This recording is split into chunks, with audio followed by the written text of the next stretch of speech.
Happy 4th of July, everyone. This is it. As you guys can see on the bottom, episode 10, the season 1 finale of Talkin Thrones. Pat, we finally made it here. 10 episodes in, man. You got any words to say before we get this show on the road? Yeah, I think the Talkin' TV audience can agree with me that this is more like, blood than fire. Blood and fire, because we see the blood first, Yeah. what I mean? Yeah, right? I get right? it. All of that and more. Stay tuned.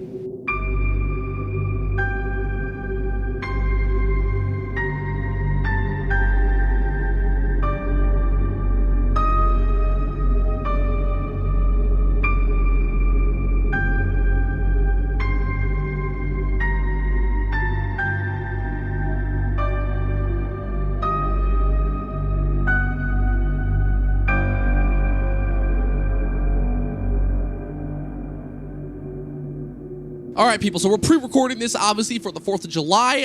Famously, this is the only episode so far of the show that is not live, but it would be awesome if you guys could still comment, nonetheless, and give us your thoughts. Obviously, Pat, we made it. A full season of this show.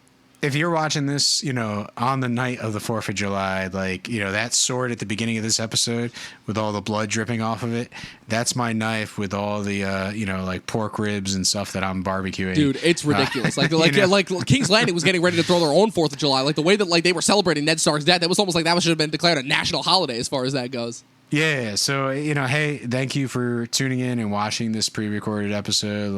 We're definitely doing it because the holiday just lands on that day, but yes. We are excited, because this is the final episode of season 1, and hey, it's what I've been saying all along. Season 1 essentially, a lot of setup, a lot of of setup, things that we have to sort of watch and understand and digest, and before the exciting things happen.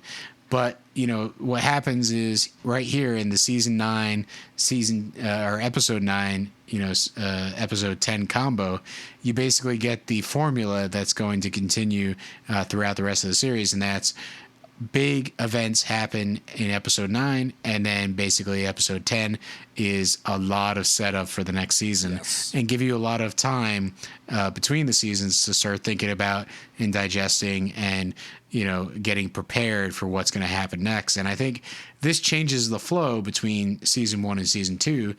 Season 2 seems definitely a lot tighter and gets right into the action, and really is a great ride from start to finish. Whereas season 1, there's a couple things that are predictable, a couple things that are oh, come on, get to the point already. There's a lot of hurry up and wait type moments before, in my opinion, it starts getting good. So, with that sort of said, what is some of the elements that are really brought into play here, setting us up for season 2, Dom? Yeah, I mean, to kind of bounce off your point, first off, though, this definitely, you're right, sets the precedent of, okay, so episode 9 is the big event, episode 10 is kind of fallout, reshuffle, reset for the next season, and we see that all throughout this episode. We see that, obviously, with Arya, and where she's being spirited off to next. This sets up Sansa for the next couple of seasons, obviously, right? We see kind of the effects, right, of, again, I've talked about this before on this podcast, which is that part of the power of Game of Thrones is this idea of having this one event that you can see just the ripple effects of it throughout the entirety of the event. And if I can sling one thing this episode's praise, specifically with this finale, it's that I think that it does a masterful job of kind of handling and having Ned Stark's death be the ripple effect that's going to set us up for the next couple of seasons, really. Obviously, Robb being crowned king in the north, right? Jon obviously has a big decision to make, obviously, now that, given his current allegiance, he has a big moment to go through, right? And then we'll also have Tyrion going on the rest of his journey that's going to set him up for the rest of the show, and Dany as well. And I think that kind of the elements and what this sets up for season 2 is it shows that a lot of shit is about to hit the fan. Yes, this season had a lot of plotting, but it was well worth it because there was a lot of shit that they had to set up. And the thing that always impresses me about season 1 as a whole is, for a season that is primarily set up, you're right, it was a completely different experience for me watching the first couple of episodes week to week as opposed to binging it all at once, because I famously didn't start watching this show week to week basis until season 4, which came out my junior year of high school. So kind of the first 3 seasons, I've always had this experience of just binging it first and foremost. And so this was kind of really the first time where I was able to step back and kind of see and experience it the way that everyone else did when this show first came out. And it definitely gave me a different perspective on both this season and kind of overall the show, right? Because that's kind of part of the whole point of this podcast is kind of supposed to answer the question kind of what went wrong with later on in this season. And for me, like, all the seeds among many, many other things are found in this initial season right here. Yeah, I sort of had a different experience. Like, I binge watched season 1, and then season 2, basically, I started having like once a week dinner parties with friends during each, like, other season. And we basically, every week, it was Game of Thrones night, and we enjoyed dinner, and we watched the episode, and we had a great conversation about it. And I feel like that sort of water cooler feel is one of the big, successes to this show. Is like every week you had to sort of talk with your friends, and whether or not it was like you watching it Sunday night and then going in to work or school or whatever you were up to, you were sort of talking about it with the people that you knew watched the show. And, in our sort of friend circle, we basically, most of the weeks, maybe we missed some here and there. And definitely towards the later seasons when they took a little more gaps to release those seasons, the dinner parties got like longer and longer apart. But for the most part, it was sort of like a big social experience to watch it week to week. So like this show was, definitely season 1 was getting everybody hyped and getting everybody on board. And then the other seasons, once people were on board, it was like, yeah, like we got to talk about this. We got to watch this, together or whatever it may be, relatively in the same amount of time so we can talk about it. So I think that's a cool aspect of the show. In terms of your point about ripple effects and like how things for the whole show sort of ripple out from Ned Stark's death, it's one of those things. It's how he fails to play the game where things start to ripple out, because Renly basically says, hey, swear with me and, I'll be king and we'll basically make sure that we put an end to the Lannisters. And if Ned sort of, did that and sort of ignored the fact that Stannis was the rightful heir, you're talking about, that would be it. There would be no war. Yeah. The fact is, the choices Ned had to sort of end this war were not the honorable ones. And it spurred, separate claims to the throne, because you're going to have Stannis and Renly. You're going to have, who else becomes a claimant to the throne? Like you have Joffrey, obviously. Joffrey, who's on the Robb, throne. who just wants to independence for the North, which is established in this episode. And then later on in season 2, we get a 5th claim, which is when it officially becomes the War of the Five Kings with Balon Greyjoy, Theon's father. Yeah, so, it's like everybody is sort of breaking apart and the realm's starting to fall apart. And it's descending into war. And I think this goes to a big point earlier in the season that Robert, Baratheon makes, where it's not about the realm, more or less. It's basically about these squabbles and personal gains, and everybody's sort of out for themselves. And it's not about sort of, making sure the kingdoms work together and in harmony. And, he sort of predicts and foreshadows this, falling apart of the kingdoms. And, it's one of those things that's very interesting. It's like he doesn't do anything to really stop it. He sort of just continues to drink wine and be led down that path. He allows himself to get completely surrounded by the Lannisters. But he can see the writing on the wall that, he's not going to really survive. He's sort of, just enjoying his kingdom while it lasts. And then he doesn't really put any credence to what's going to come afterwards, other than really worried about Daenerys and making sure that she doesn't live, which is a very odd, thing that's the thing he harps on. But he really doesn't do much to, sort of prevent any of this fracturing that happens as soon as his death occurs. Yeah, it's interesting kind of how Robert is, again, it's one of the most said things about him was that he was a much better battle commander than he was a king. And It shows clearly because he was perfectly willing to let the realms fall apart, even though he knew kind of what was coming, essentially. And kind of the whole focus, right, is kind of, setting up, I feel like, the precedent for our season finales going forward, right? Obviously, the Game of Thrones have their season finales, but we're going to have our season finales here on Talkin Thrones.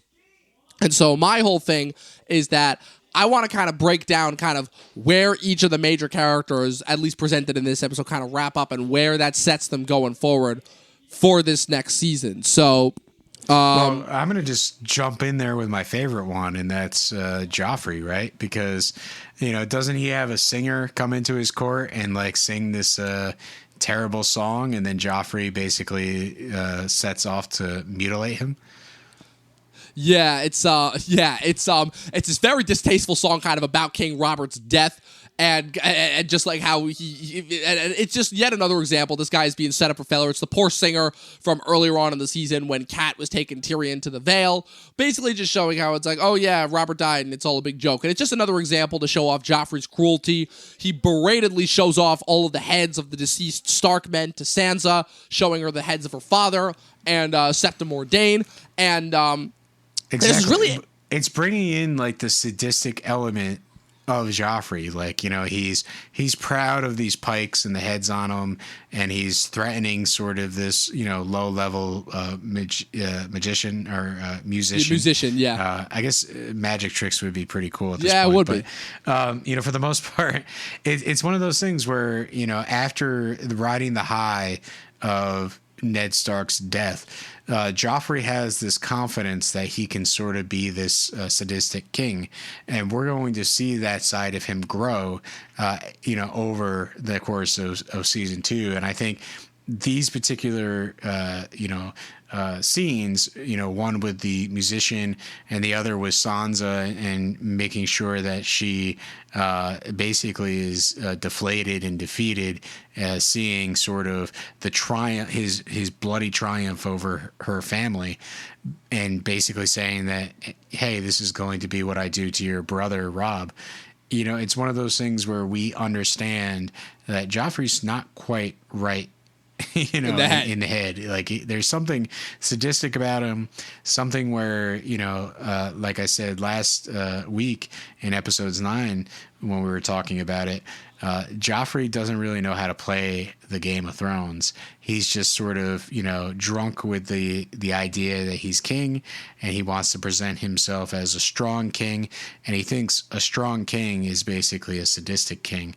And that's, two separate things. Like, a strong king is not necessarily sharing the qualities of a sadistic king. But Joffrey doesn't really understand that. He's not intelligent enough at this point in his life to fully understand that. Let me ask you something. So there's a very obvious moment where Sansa obviously makes a crack at Joffrey about Robb bringing her Joffrey's head, instead of Joffrey serving her Robb's head. And obviously Joffrey famously has, one of his Kingsguard members, Ser Meryn, who seems all too eager to want to just manhandle Sansa, just does a number on her. And then she has this really interesting moment where she has a chance to kind of push him off the balcony, almost at the risk of her own life, but the Hound steps in and stops her, right? The Hound, who really isn't that much of a character this season, he's kind of just a glorified bodyguard who ends up getting more development as, the show went on. Obviously, he, eventually when he leaves King's Landing and leaves Joffrey's service and everything, but I definitely think that I don't know, what do you think would have happened if Sansa had perchance gone through with that and actually killed Joffrey there? Well, I think the thing here is first, Joffrey refusing to hit Sansa. Like, it's one of those things where, strangely enough, this is like one of the first things of advice from Cersei that he takes. Never strike your queen. And so he basically gets around that by saying, hey, go ahead and slap Sansa around for me. And so it's strange that he's really saying that he's going to respect Cersei, but by disregarding her and getting around it by some sort of, oh, my guard did it for me. And so it's almost like he doesn't really care about the rules. He doesn't respect even the family that's supposed to guide him. And, it's sort of setting up that he's not going to be this great king. And with Sansa, sort of understanding that he's a sadistic person and having a lot of that, like, really grief that's going on inside her, and it's starting to manifest as hate towards Joffrey and, probably a few other people in the realm.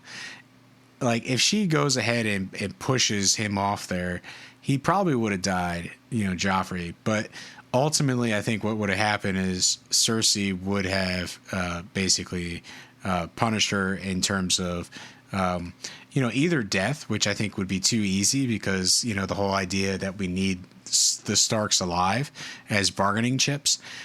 So I don't necessarily think that she would have been killed in retaliation, but I think she would have been tortured or in some regards maybe mutilated, some weird punishment that would keep her alive, but at the same time she wouldn't really want to live after whatever said torture or whatnot is.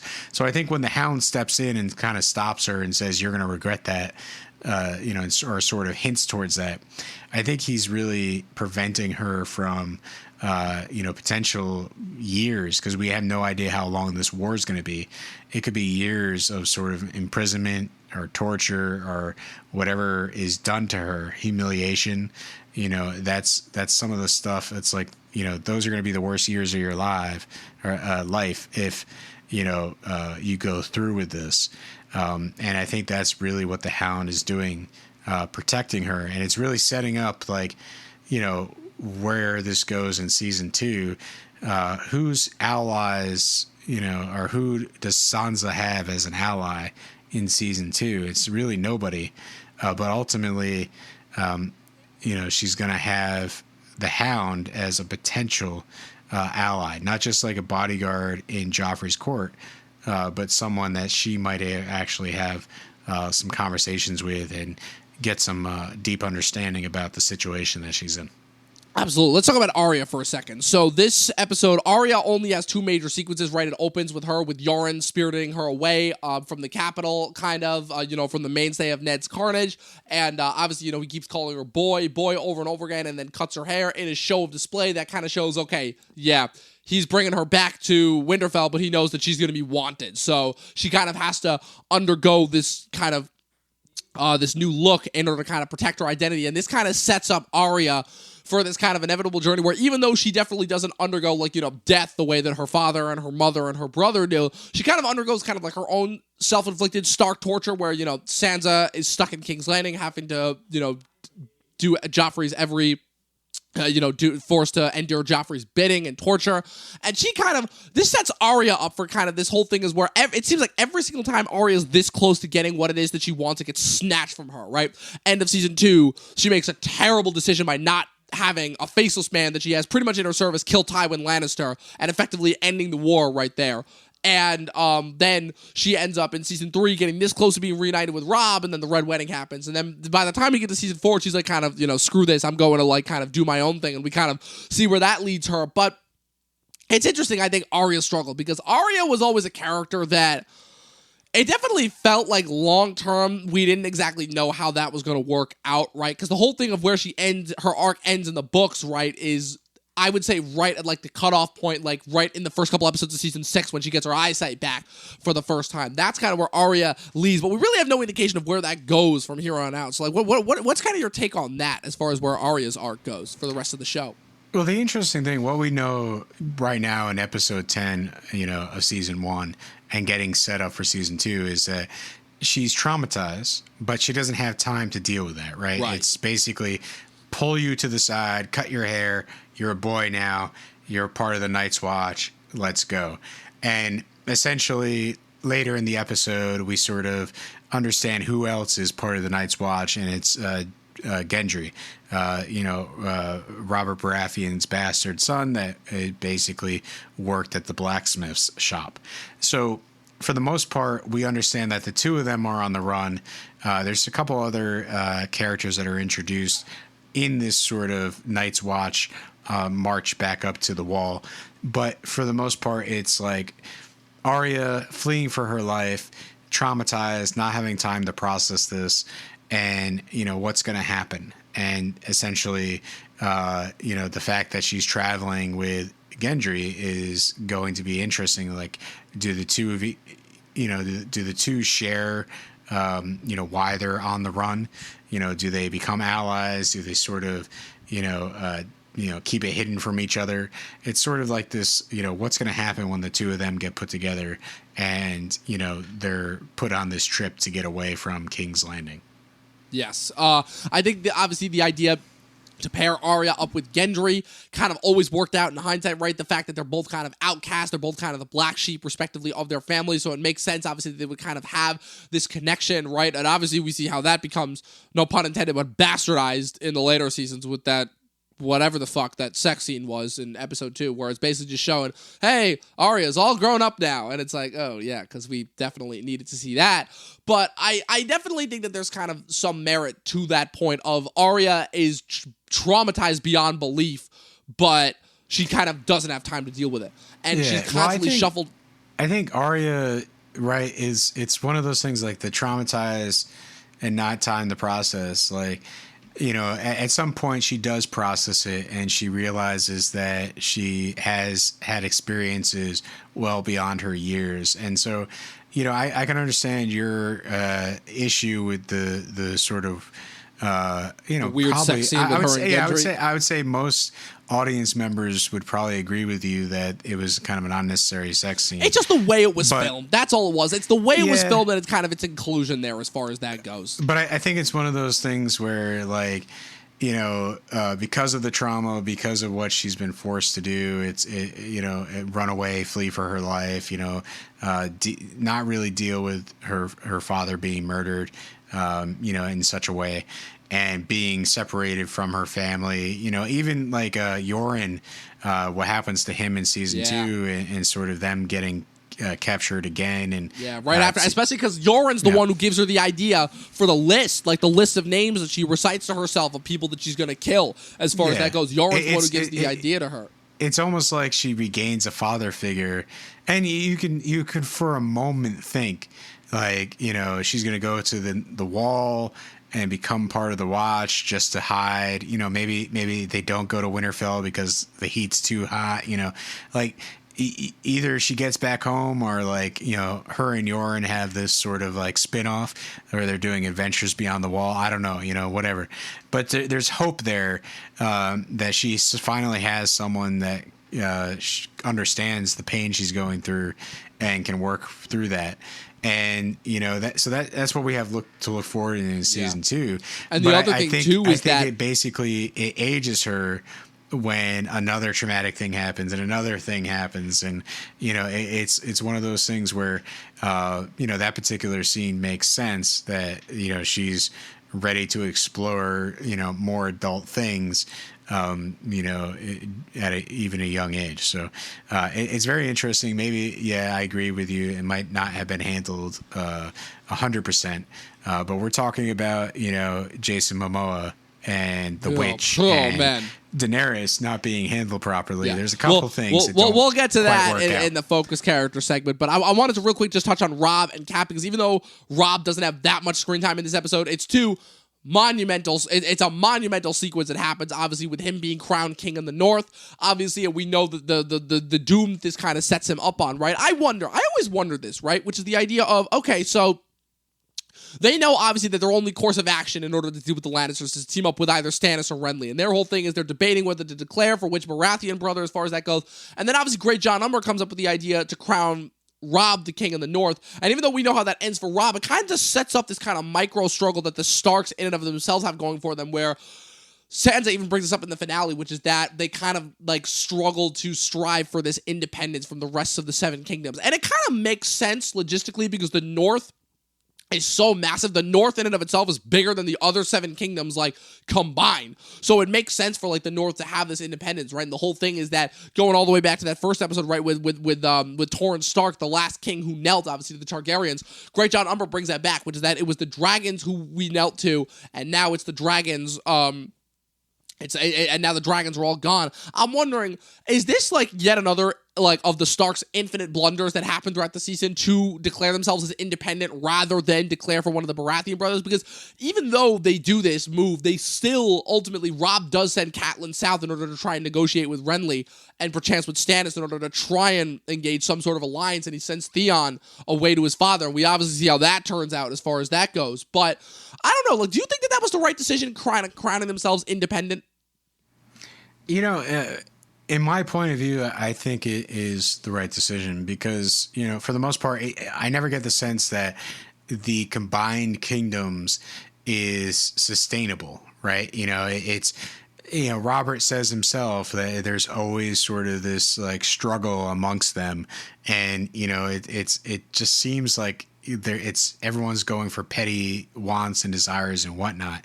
And because the North has sort of this sense of duty, sense of honor, having them as independent, ruling themselves, really kind of reclusive and not getting involved in too many sort of, you know, games of thrones, so to speak. Like they're just sort of like a peaceful, out of the way kingdom. They don't want to deal with this treachery.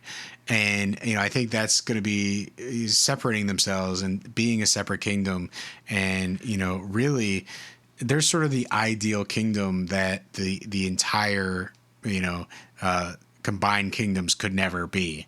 You know, it's sort of like they do get along in such a way where it's like honor is important. Although that gets chipped away, you know, as like Ned is now dead. And then once we bring the Boltons into the picture, and once the Greyjoy invasion of the North happens, and people start to question Robb, and then the Karstark obviously leaving them, and you know, between a rock and a hard place in season 3, which forces them to try to appeal to the phrase. Yeah. So I think there's a lot of fracturing that happens because, you know, the Lannisters are really fighting an aggressive war to control all the kingdoms. And, you know, they're doing it through sort of schemes and through betrayals and through offering territories and power and all that type of stuff that sort of, you know, Robert was preaching against in the first season before his death. And for the most part, that is brought to the North. And that's really what they're fighting is, you know, we need honor, we need respect. That's really what creates a stable environment. And, you know, they think they can do it independently and, you know, separate themselves from what's going on in the rest of the kingdoms. And I think teaming up with, you know, Renly is sort of trying to undo the mistake that Ned made, not teaming up with him in the first place. You know, get the overwhelming numbers, control the crown, basically bring it back to that stable point. But, you know, what happens between Stannis and Renly sort of prevents that from happening and really tumbles this further out of control as we go through season 2. So it's one of those things where, you know, even though the North, right, by declaring Robb the King of the North and sort of them trying to correct the mistakes that Ned made, it's still not enough because the pieces have been set in motion to prevent that. So it's a very interesting thing that you phrase of like, was it a good thing for them to do? And I think yes, I think it's ultimately what they had to do. You know, because they had to sort of try to play this referee, try to bring honor back to the kingdoms, and, you know, try to correct the mistakes that Ned unfortunately made. And it's sort of like in hindsight, and they almost attain it, as we'll see in season 2. But, you know, it basically does fall apart, unfortunately. Yeah, absolutely. I couldn't agree more. Yeah, the only other kind of major scene that came from this, obviously, is Kat's first of many interrogations of Jaime, obviously, where Jaime just kind of admits to pushing Bran out the window, then Kat hits him with the rock, and then says that he's going to be a worst of 7 hells, and then Jaime kind of makes this proclamation about the gods, and if they're so just, and why is the world so full of cruel men? And then he does the infinite whole thing of the Loki thing of, oh, there are no men like me. And then he does this really interesting line where he says, oh, sleep well, it's going to be a long war, which is kind of foretelling and isn't, because the war, I feel like, doesn't go on for as long as as we think it does, right? Because as Tyrion brings up in a couple of seasons, obviously kings start dying like flies. First with Renly, then with Joffrey, then with Robb, then later on, even though he dies much later than he's supposed to in the books, with Balon Greyjoy, and kind of Stannis is the only one left standing, kind of by default, but it still doesn't necessarily make him king. So that's more so stuff that we can get into as far as, you know, once we hit season 2. But I thought that was just another interesting line that was very foretelling. But well, even the war amongst the Lannister clan, you know, that basically heats things up too, because the amount of Lannisters that sit on the throne throughout the course of the series, it's ridiculous. It is nuts. It's like everyone pretty much has a turn except for Tywin. Yeah, pretty much. And then he ends there's up a couple dead. others, but it's like everyone has a turn, and if they don't have a turn, then they end up dead. So that's pretty much how the show goes ultimately. Yeah. But speaking of honor, let's talk real quick about Jon. Jon, again, kind of wraps up his arc. Again, it's very minimalistic. This arc was primarily set up for him throughout the show. But the thing that becomes immediately apparent here is Jon officially makes his decision. He is officially putting his foot down and saying, okay, I have this opportunity to go south. It's the wrong decision, obviously, because I know what happens to deserters, but I don't care in the moment because at first he's acting rationally. Then his brothers go, and they bring him, Sam, Gren, and Pip, obviously bring him back by reciting the Night's Watch vows, and then he appears to the Lord Commander. The Lord Commander kind of gives him the spiel about honor bringing him back, but it not being his honor, and then saying that, you know, you need to make this decision. Are you going to be a bastard boy trying to play a war, or are you a man of the Night's Watch? Before he announces that he's kind of leading this large expedition north in order to try and find out what happened to Benjen Stark and all the other Rangers that went missing north of the wall, and figure out what's going on with the wildlings and the rumors about the dead and everything. And his whole thing is, it's like, look, he's kind of reinforcing that idea that Jon buys into, at least for the first part of his arc for like the next couple seasons, which is that ultimately, as is revealed within the opening scene of this season, is that ultimately the fighting and all the squabbling between the men of the Seven Kingdoms, kind of echoing Robert's sentiments, it doesn't matter. It doesn't matter because the dead are coming, and when the dead come, it's not going to matter who sits on the Iron Throne, you know? And that's kind of established right here and then, you know, because Jon, even though he's very still enmeshed in emotion as far as that goes, he does understand that, like, look, there is something that is greater.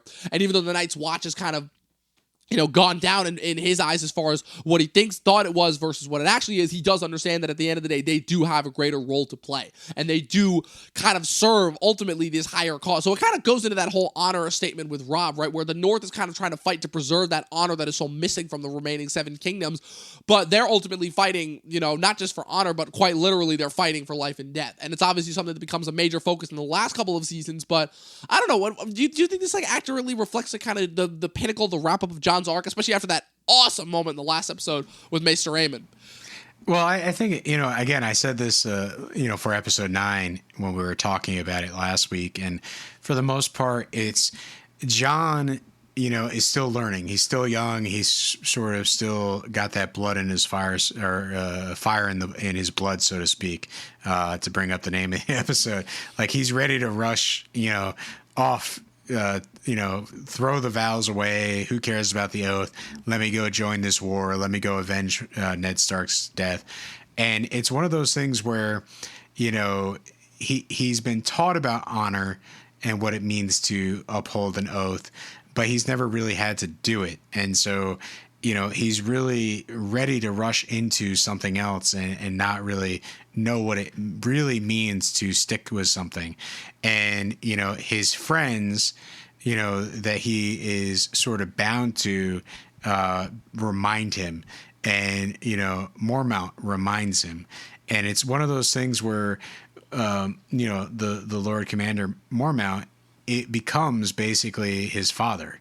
Like, Ned could never really be his father, you know, even though he was, right? He was the bastard son, but, you know, he really... As we find out later, not so much, but... Yeah, exactly. But, like, he never really was able to, you know, other than, like, the fact that he lived in Winterfell and he sort of, you know, he got to grow up with Robb and Bran and Sansa and Arya and like be a part of the family. He never really got that direct father bond, you know, or at least not to the same impact that, like, you know, that some of the other Starks got. But it's one of those things, like with being, you know, forced to sort of go to the wall and separate from Ned. It's like he needs a father figure. He doesn't have it.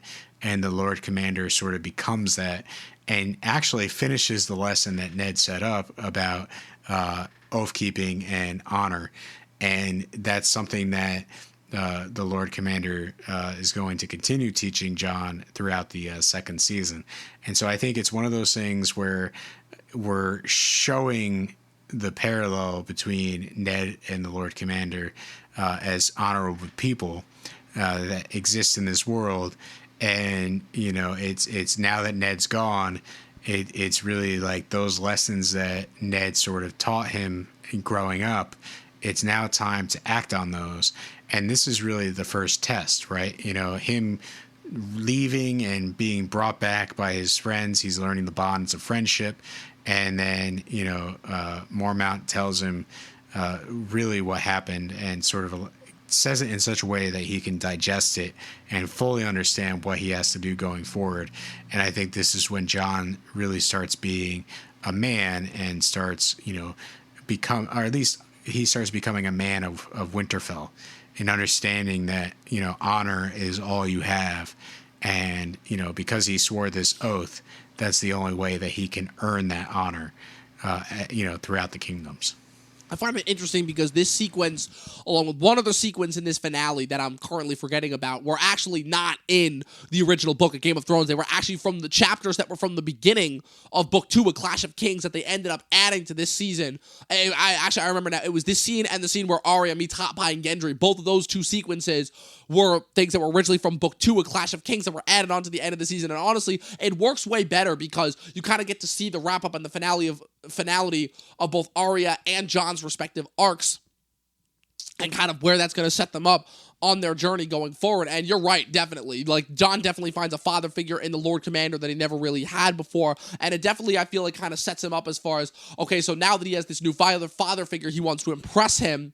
And that's kind of what sets him up for, like, when he goes on his journey with the wildlings and kind of in a weird way steers him towards this direction of almost becoming this leader without even realizing. Because that's the whole thing. That's the whole interest behind Jon's arc, is that Jon starts off as somebody who is not going to be inheriting anything and ends up essentially being revealed not only to kind of like end up being this savior figure to the wildlings as time goes on, and the savior of the whole realm, as he's the only one that's really shepherding and pushing the idea of, okay, the dead are coming, the dead are coming, the dead are coming.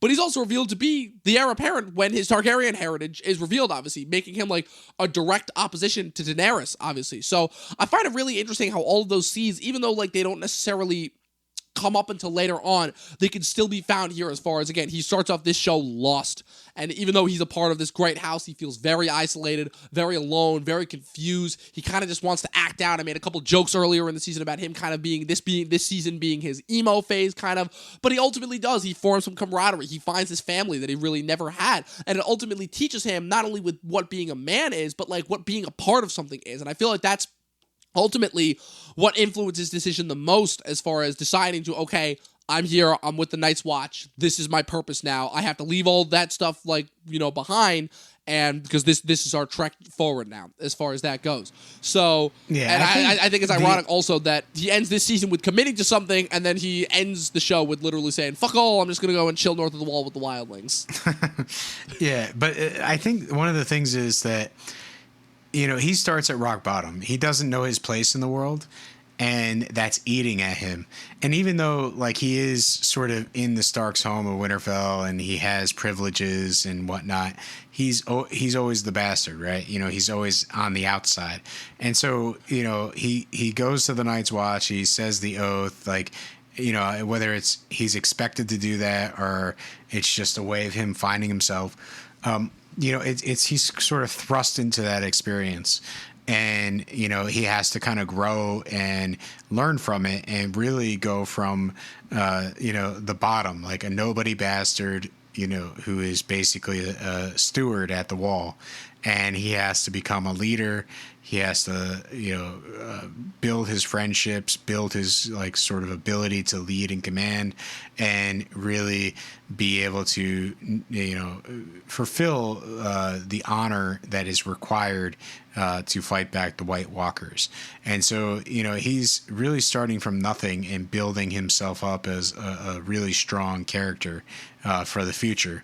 And that's sort of paralleling Daenerys' story, where she's sort of sold into marriage, and is just sort of like Khal Drogo's plaything, and then, turns into sort of this great Khaleesi, the mother of dragons, the freer of slaves, like every other title that she gets. Breaker Basically, of chains. She's starting from ground zero and building herself up in different ways. And towards the end of the series, we get to see how the two of them interact in their fully adult, like strong leader type roles. And so it's really, that's, I think, the sort of linchpin of this entire show is, setting these characters up from ground zero and showing the audience how they grow in this sort of world of all this terrible stuff that's going on. And it's basically how do they deal with what's going on? How do they restore peace? How do they build some sort of balance in the world? And the answer is just let Tyrion decide. Pretty much. Even though he's a prisoner. I feel like that's a great transition into our next character that we're touching on, kind of, the wrap up of all the arcs for the season, which is Tyrion, obviously. But real quick before we did that, so this episode, I haven't done this in a couple episodes, but the last episode and this episode were both directed by Alan Taylor, who is a guy who has directed a lot of episodes of some of the best TV shows ever, right? This is famous. I believe, I gotta check, but I believe that he actually may have directed the most amount of episodes. He directed 7 episodes throughout the entirety of the show. He directed the final 2 episodes, obviously, of season 1, the first 2 episodes of season 2, episodes 8 and 10, the finale. So he directed actually 2 season finales for season 2, and then he came back in season 7, obviously, in order to direct the penultimate episode, Beyond the Wall, famously, that episode where they go, beyond the wall in order to get a White Walker, in order to prove that, oh yeah, the dead exist. And it's like, okay, you couldn't have done that when you were up like north of the wall like the last 15 times, but whatever. We're not even talking about the latest. They can't post it on Instagram, Dom, but like, I know. for the most part. Yeah, I know. And who knows how long Ravens take to get there. But I like this idea that kind of, he all of his episodes that he directs, he kind of captures the characters at like these very pivotal moments in their journeys. Obviously, famously, he directed the episode The Prince of Winterfell, which is the 8th episode of season 2, which is kind of the build up right to the Blackwater battle that takes up all of episode 9, which is where he's kind of doing this interesting thing with playing around with Theon, where he finds Theon at this big crux in his journey before Theon ultimately has to make a decision 2 episodes from then. And it's the same kind of in Beyond the Wall, even though that's more of an action-paced episode. But I think Alan Taylor's a really good guy when it comes to like capturing characters at these very crucial moments. He did the same thing actually way back when in The Sopranos, because so famously he only directed 1 episode for The Sopranos first season, and then left for a couple seasons. Then he came back in season 4 to direct the episode The Strong Silent Type, which is the episode where Tony and the rest of the gangsters were having to confront Christopher about his drug addiction, and they have this awesome kind of intervention for him that of course goes horribly because, again, trying to implement like 21st century tactics of handling the human condition on mobsters is just hilarious and will go wrong. But I find it really interesting how I feel like episode that he directs of these television shows, you always get the characters at these very, very crucial like kind of turning points in their journeys. And this episode is no exception. Now, with Tyrion's struggle with this episode, Tyrion also, even though, once again, remaining the voice of reason here, kind of, we have that big Lannister sit down with all those other Lannisters, and they're throwing all these suggestions, and Tywin is kind of ignoring them, and he's kind of being like, they have my son, kind of just still processing the idea that his golden boy has actually, like, been captured, right? Because Tywin obviously values Jaime clearly over every other one of his children, and Tyrion obviously does this thing where he knocks the glass of wine on the floor and says, that right there is your piece. It disappeared the moment that Joffrey ordered Ned's head cut off, And afterwards, Tywin has this moment where, for probably the only time in the entire series, Tywin acknowledges not only Tyrion's usefulness, but the fact that Tyrion actually, if given half a chance, could do some actual real good in this series and for the realm. He makes it clear to him, it's like, you were right,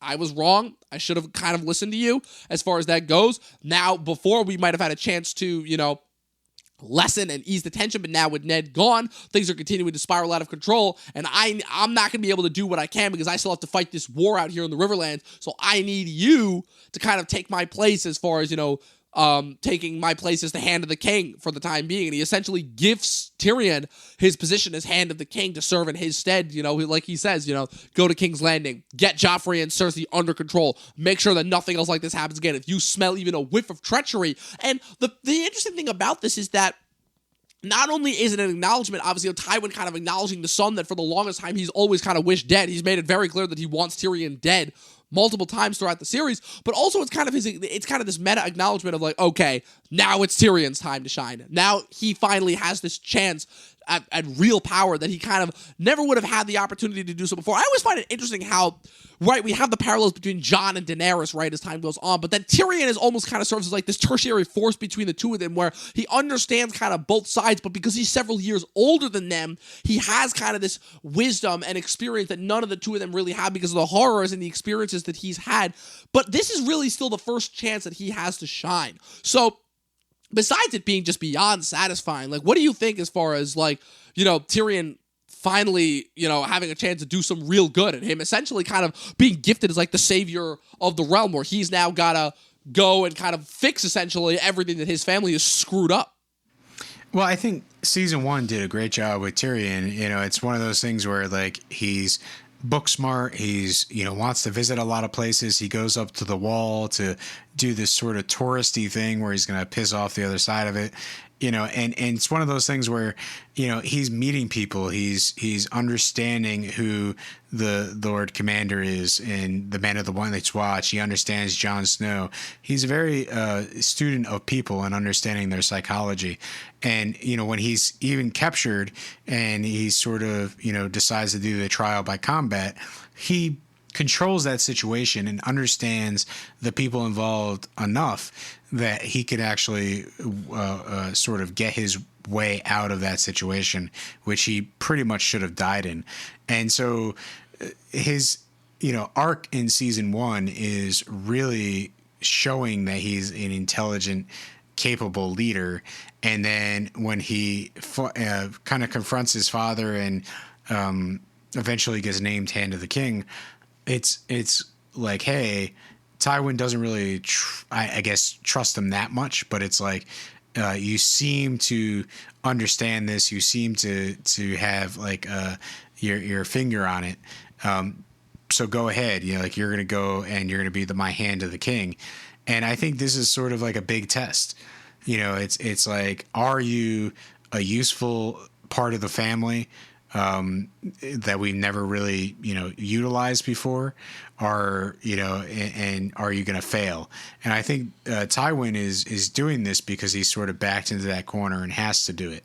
And it's like, well, Joffrey and Cersei aren't going to do it. So like, batters up, here, put the bat in your hand. Yep. And go out there. It's like, because Tywin, I think the other thing too, obviously, is subliminally, I think that even though Tywin knows that, like, if Tyrion screws up, like, that's it, they're done, and his whole thing is that he preaches his legacy, but Tywin also, I think, is subconsciously kind of hoping that Tyrion fails, and the whole thing is that he knows that Jaime's captured, Cersei and Joffrey just made a big mess of things in King's Landing, he knows he's got no other options as far as that goes, but subliminally, I think he's also like, yes, let's put it to the test, let's see what Tyrion can do, but at the end of the day, he's also kind of hoping and wishing it's like, yeah, like Tyrion's going to screw this up and eventually I'm going to have to come in and kind of save everything. So either way it works, whether this is actually Tywin having some faith in Tyrion for once, or whether he's just kind of setting this up as this elaborate ploy to allow him to quite literally come in and save the day at the end of season 2 when him and when his forces and the newly allied Tyrell forces come in and save them from Stannis' forces ultimately.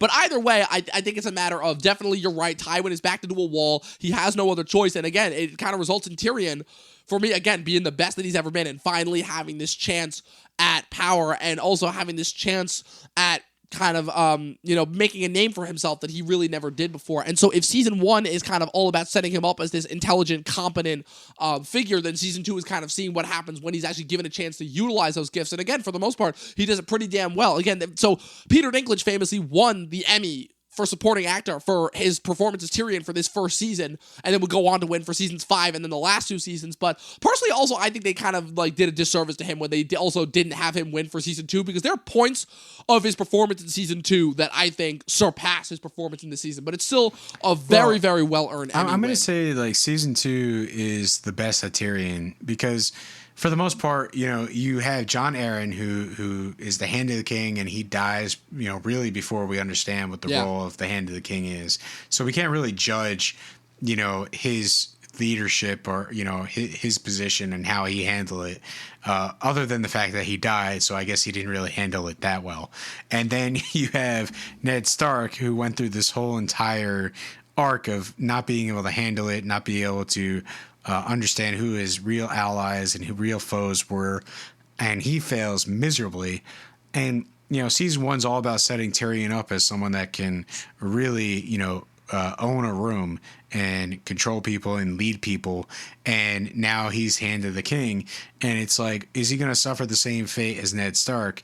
Because, you know, the past 2 hands have easily been dealt with and killed. And now Tyrion is faced with a challenge of, do I, you know, survive this position? Am I able to sort of get the power I need to be an effective Hand of the King? And that's really the ride that is set up for season 2. We're going to see all the little power things that he does behind the scenes, all the schemes, all the, you know, things that he does to rein Cersei in. And it's not just like, hey, you know, be a little more respectful. You know, Stannis is the right heir. You know, Tyrion plays the game and does it, you know, quite well in season 2. Yeah, and Varys even comments, it's like, Ned Stark hated the game, and that's part of what got him killed, and refused to play it, and that's what got him killed. But you, not only are you play the game, not only are you good at it, but you enjoy it too. And Tyrion says, yeah, I kind of do. You know, even though he's kind of, again, he's further demoted and humiliated really after season 2. There's a reason why. Again, part of the reason why he's so good at it is because he knows he's good at it. And Daenerys brings up this point later on when he becomes her hand, which is that people like what they're good at, and Tyrion likes what he's good at, which is ruling and organizing people. And the fact that he's probably the only one who's able to do it in a way that's not too malicious and not too naive. He has just the right amount of foresight in order to be able to make the right decisions, but he's also got just good enough of a heart in order to kind of see the big picture, but also do what's best for everyone in the long run and not be cruel or malicious or naive to the point that it gets him killed, you know? So that, I feel like, is what sums up Tyrion so well and kind of sets him up for this next season. Now, for this next segment, I'm going to kind of mix everything. We're going to kind of mix the focus character with the final character arc. Yeah, we got to talk about pretty much one more thing in this episode, right? Dom, your favorite part. Your favorite part of know? this entire season, which is Daenerys' arc and how that wraps up, where I know we talked about it a lot last episode. You had your problems with it. I definitely agree. There are a lot of elements that are kind of rushed in order to kind of make things happen. I compared Jason Momoa's, you know, performance in this final episode to Ben Stiller in Tropic Thunder, right? Oh, man. You know, I mean, that's phrase, a little bit of a stretch, but I get where you're coming from, you know, as far as that goes. Yeah, well, he got too into the character. He went full comatose, you know, and it was basically just like, he was like planking and drooling and like I don't know how I feel about this whole storyline. Like the idea that, you know, he's cut and then a witch basically purposely infects the wound, poisons him, and then does this crazy magic spell that renders him comatose but kills Dany's son in the same time. Like it's a whole okay, reeks. Come on. Are you gonna reeks of just setting things up for the sake of setting things up? She's basically going to do some sort of spell that includes killing his horse, and because she said she could deliver children, you're going to bring Dany into that tent, and she's going to be doing this weird horse murder sacrifice and midwife action at the same time. Like it's to me, whatever. The whole storyline doesn't make any sense, but it basically sets up Daenerys, and after this whole thing happens and she realizes Drogo is not going to be of any of use, her child is dead, it's like Khalasar's abandoned her. Yeah, so what does she do next, you know? And this is where the fire part of the episode the name fire and comes blood into part play. comes in, So what takes place, Dom, and why do you actually think this is a great setup for the next season? I don't necessarily think that this is a great setup for the next season. I think it ends in one hell of a closing shot with obviously the scene of her walking into Drogo's funeral pyre with Mirri Maz tied to it, but kind of trusting in kind of the invulnerability that she has to fire that was kind of set up earlier in the season. And obviously when we see her at the end, we see that she's kind of solidified this loyalty to her, this undying loyalty from Jorah and the remaining Khalasar members that are left loyal to her with the birth of her 3 dragons. And she kind of uses this a lot in the later seasons as kind of an explanation as to why she deserves to be the rightful ruler. And I talked about this a lot on the last episode, right? But I wanted to talk about it more here, which is this idea that even though Dany, ultimately, we're rooting for her because of the things that she does and because she has this big gusto message of, yes, we're going to free everyone, we're going to end tyranny, we're going to break the wheel, we're going to end it all systems. Not only is the fact that that's not feasible at all because just of the inherent, the nature of the beast whole thing as far as people goes, but the other thing, too, is that as far as I'm concerned, again, I talked about this a lot last episode, the seeds of her going crazy are planted right here, where she's mad at Mirri Maz, and Mirri Maz is bringing up legitimate points to why she had no intention of keeping Drogo around for any reason at all, and for killing Daenerys' baby. She even says it as like, your baby would have been the stallion that mounted the wind. How many lives have I saved, essentially, by killing him? Kind of as an interesting little throwback to the whole thing of Grand Maester Pycelle trying to make the argument, back when Robert was arguing for Daenerys' death about how many lives will be spared, obviously, if we end her now, as opposed to, if she crosses the Narrow Sea with several thousand Dothraki screamers later. And we kind of see the result of that when she comes to Westeros, right? And she starts off trying to play it cool, trying to play it calm, trying to play it rational, and then eventually gives into her greater Targaryen impulses, right? We're not going to talk a whole lot about the Targaryens, but the whole thing, right, that's brought up later on, that kind of factors not only into the Targaryens and their whole dynasty, but also for the Lannisters as well, and kind of the reason why Cersei and Jaime's kids don't end up necessarily having the best of fates, which is that every time a Targaryen was born, the gods flipped a coin. But the reason why that was made a thing was because literally the Targaryens wed brother and sister, and they did the whole pure line, literally keeping it within the family, kind of thing that we know kind of results in a lot of genetic abnormalities. And as a result, we kind of saw, again, the Targaryens, when they were ruling Westeros, it was either they were the best rulers or the worst. You either had a Baelor the Blessed or you had a Maekar the Cruel. You either had an Aegon the Conqueror or you had an Aerys the Mad King. There was never a Targaryen that was ever kind of in the middle. And again, part of, I think, the crucial part of Dany's arc that, again, they missed. They had the pieces all there, but they missed with those last 2 seasons was the idea that Dany was trying to be the first Targaryen that didn't subscribe to that belief, but ultimately at the end of the day, she gave in to her deeper Targaryen urges. And I still stand by the fact that I definitely think that that's where they were going with the books. And I definitely think that, again, had it been handled more properly and had they had more time to flesh it out, it could have resulted in something really interesting, kind of seeing Daenerys grapple with all this, because that whole part of her characteristic is set up heavily once she conquers the slave cities and decides to stay there and rule. The whole part of why her arc in A Dance of Dragons, the book, is so compelling is because she has this constant push, pull, back and forth, somebody telling her to do one thing, somebody telling her to do another thing, and it seems like everything that she tries just results in failure. And so you even have that moment where Olenna tells her at the end of season 7, it's like, your Aegon the Conqueror didn't conquer Westeros by being nice to everyone. He conquered it with fire and blood. She's like, you're a dragon, be a dragon. And that's kind of, again, it's summed up again, I think, in the title of this episode, where at the end she emerges as kind of almost like this Messiah-like figure, but ultimately to what end? I think it's actually kind of ingenious how Martin set that up, where she's hailed as the Messiah, but ends up kind of being this almost devil of sorts that brings all this destruction with her, at the behest of doing things for the greater good. Well, I think, again, like most characters in this first season, apparently she's traumatized, several times. Seems to be a going trend, specifically with the female characters this season. Yeah, apparently, like the whole thing sums up the reason why the kingdoms can't get along is trauma. But for the most part here, talking to your point of her being crazy, it's like she's walking into a funeral pyre. Like, yeah, she understands. Like, that's not normal. Yeah, she can't get burned and whatnot, so you understand that there's something, I guess, magical about her, and she walks into it and, basically emerges with the 3 dragons, baby dragons. It's one of those things where, like, there's no turning back, it's like you're a different person at this point, and that's really the setup here is getting rid of every element or most of the elements of season 1, which is the Khalasar and Khal Drogo and, the fact that she was this great Khaleesi. Now it's like she has the devoted people that basically see the end result of this funeral pyre and dragons. So she has like the true believers, and she's going to go to the next sort of place in season 2 and try to figure out how to get from her new rock bottom and grow her back up into a position of power. And, this is going to be sort of a constant thing for Daenerys for a while is, every single new place that she goes doesn't quite work out the way as expected. Yep. And how does that sort of make her stronger? How does that bring her to be a more effective ruler? How does this bring her to power to the point where she's able to get over to Westeros and start, playing the Game of Thrones and enter that sort of realm?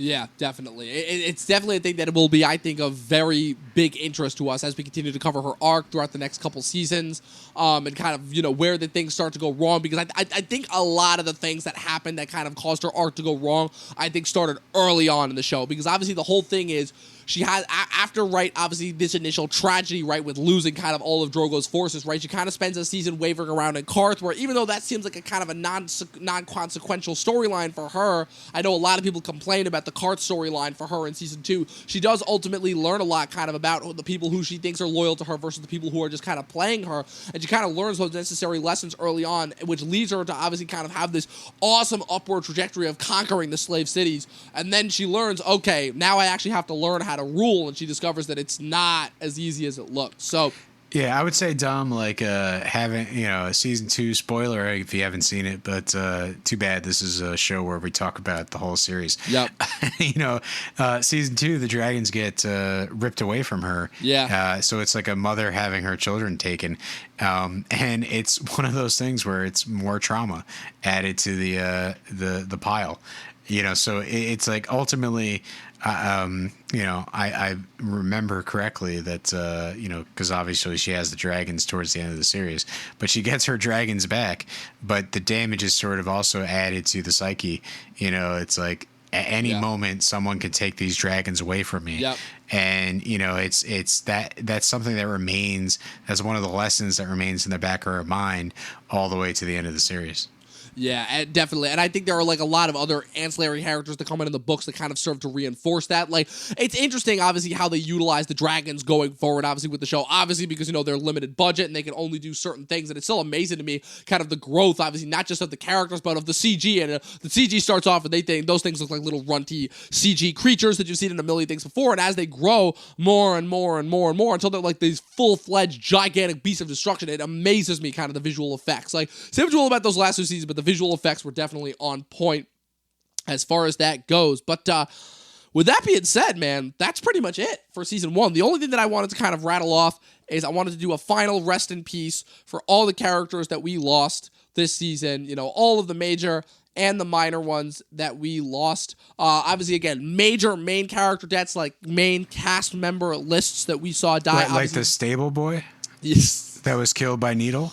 R.I.P. the stable boy, but now we have this. At least that was the first victim of Needle. We get to see it up front and personally, So we have the death of Viserys in episode 6, A Golden Crown. We have the death of Robert Baratheon in episode 7, You Win or You Die. We have obviously the famous death of Ned Stark in the previous episode 9, Baelor. And this episode we have the death of Khal Drogo, Jason Momoa. In this episode, R.I.P. to all those other major characters, and R.I.P. to all the other guys, the 3 Night's Watch members that died in the first episode: Jon Arryn, the Assassin, Lady Sanders Direwolf, Micah the Butcher's Boy, Sir Hugh of the Vale, Sir Gregor's Horse, Jory Cassell, and all the rest of Ned's guards that perish in King's Landing.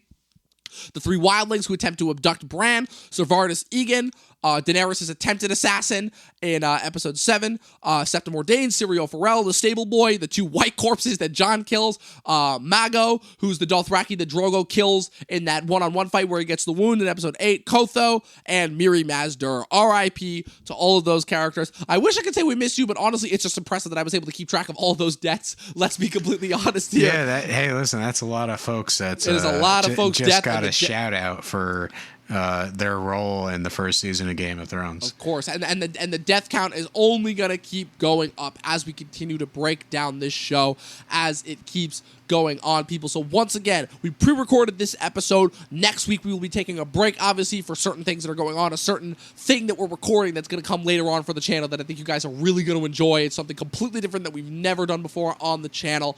But we will be back in 2 weeks for the premiere season 2. Episode 1, The North Remembers, on 2 Sundays from now. That's right. So next Sunday, you guys have off. Take a break. 2 Sundays from now, we will officially be back to begin Season 2, which is ultimately one of the best seasons. Pat, I wanted to thank you again for being here with me every step of this journey of Ice and Fire, and I can't wait to discuss this show further with you as we continue to go along. Where can the good people find you on the interwebs? Hey, Dom, thanks for having me. I didn't know what to expect when you said, hey, you want to watch Game of Thrones again? I was like, oh, I think I'm past that. But, hey, I'll give it a try. I remember that being a good show. And I'm glad I'm sort of watching it, glad I'm talking to you about it. You know, it's definitely a good refresher to go through such a good show again. And, you know, hey, catch me on Instagram at Patrick W. Huber and here on the Talkin TV YouTube channel or podcast. You know, I'm basically, you know, Talkin Thrones, and hopefully you enjoy the conversations. Absolutely. And you can, of course, find me on Facebook and Instagram at Talkin TV or at Talkin TV Podcast, where I post every single day about all the stuff that is going on the channel. You can also follow my personal page at Movie Nerd Reviews, all one word. And, of course, be sure to click the subscribe button, click the like button, click the bell next to it, and leave a comment section below. What did you guys think of our first full season of Talkin Thrones? What are you looking forward to the most overall? Where would you kind of rank the episodes of Season 1? Where do you think Season 1 ranks in the overall canon? All of those questions and more, leave them in the comments section below. Thank you guys once again for being so attuned to each of these episodes. We've only gotten more to come. 10 episodes down. We've got 63 episodes left to go, and we are just getting started. So we will see you guys in 2 weeks for the official finale. For the official premiere of Season 2 of Talkin Thrones. And as always, people, remember, 12 seasons in a short film, and watch more fucking movies and TV. Eat more barbecue and roasted vegetables. And eat more barbecue. Maybe and some fireworks, you know, if you can legally do that. We'll see you guys next time. Take care.